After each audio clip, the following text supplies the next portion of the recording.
Good morning बच्चों।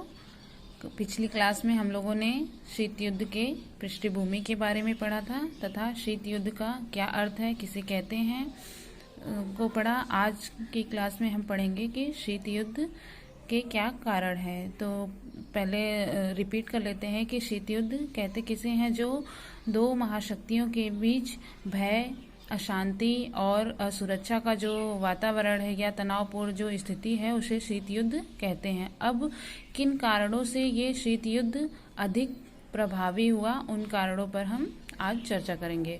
तो सबसे पहला कारण है ऐतिहासिक कारण। ऐतिहासिक कारण में जब 1917 में बोल्शेविक क्रांति हुई थी, जो कि एक बहुत ही व्यापक आंदोलन था पूंजीवादी के विरोध में। साम्यवाद का उद्देश्य था कि पूंजीवादी व्यवस्था को समाप्त कर सब जगह साम्यवादी व्यवस्था को स्थापित करना, जो कि शीत युद्ध का एक ऐतिहासिक कारण बना।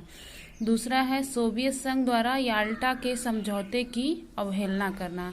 जब द्वितीय विश्व युद्ध समाप्त हुआ तब याल्टा में एक समझौता हुआ था जिसमें कहा गया कि पोलैंड में प्रतिनिधि सरकार की स्थापना की जाएगी।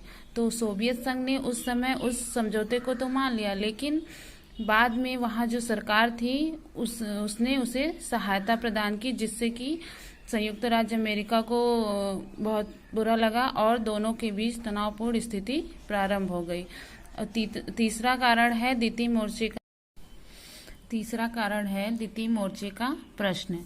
द्वितीय मोर्चे के प्रश्न में जब 1939 में जर्मनी ने पोलैंड पर आक्रमण किया तो सोवियत संघ के शासक स्टालिन ने चर्चिल तथा रूजवेल्ट से द्वितीय मोर्चा खोलने की बात कही, लेकिन वो काफी समय तक टालते रहे, जिससे कि सोवियत संघ को लगा कि वो सोवियत संघ को नष्ट होते हुए देखना चाहते थे।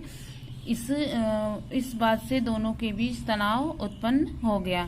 इसके बाद आता है चौथा कारण, ईरान से सोवियत सेना का न हटाया जाना। द्वितीय विश्व युद्ध के दौरान ईरान पर संयुक्त राज्य अमेरिका तथा सोवियत संघ दोनों ने अपनी सेना स्थापित की थी। जब द्वितीय विश्व युद्ध समाप्त हुआ तो संयुक्त राज्य अमेरिका ने अपनी सेना तो हटा दी, लेकिन सोवियत संघ ने अपनी सेना को हटाने से मना कर दिया, जिसे कि उसने बाद में हटाया, जिससे कि संयुक्त राज्य अमेरिका को लगा कि सोवियत संघ अपने प्रभाव को अधिक से अधिक अन्य देशों में बढ़ाना चाहता है, जिससे दोनों के बीच तनावपूर्ण स्थिति उत्पन्न हुई, जिसने शीत युद्ध को बढ़ावा दिया।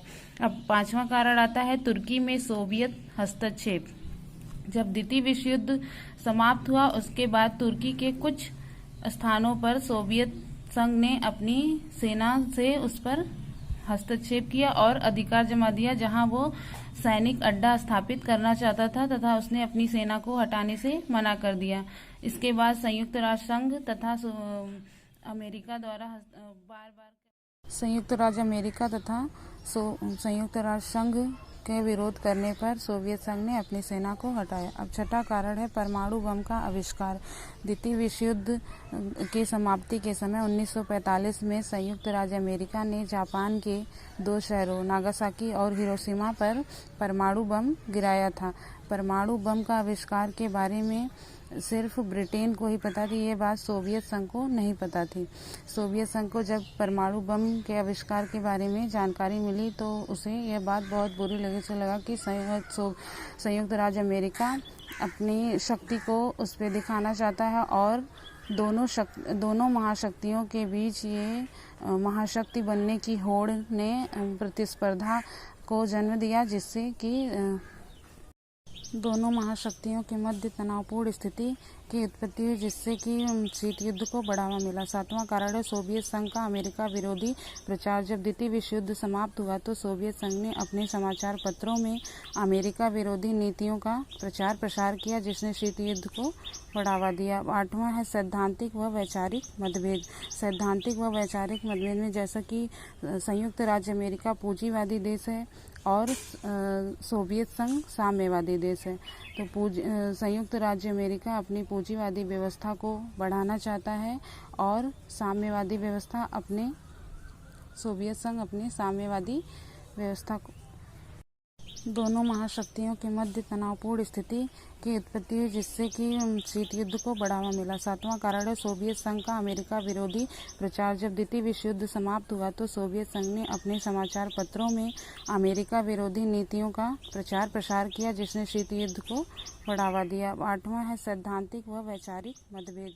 सैद्धांतिक व वैचारिक, जैसा कि हम सभी को पता है कि संयुक्त राज्य अमेरिका एक पूंजीवादी देश है। पूंजीवादी से तात्पर्य होता है कि वह अधिक से अधिक लाभ कमाना चाहता है और सभी चीज़ों का निजीकरण करना चाहता है, जबकि उसके विपरीत सोवियत संघ साम्यवादी देश है, जो कि बोलता है कि सारे मजदूरों एक हो जाओ और सभी वस्तुओं उत्पादन और वितरण पर राज्य का आधिपत्य हो।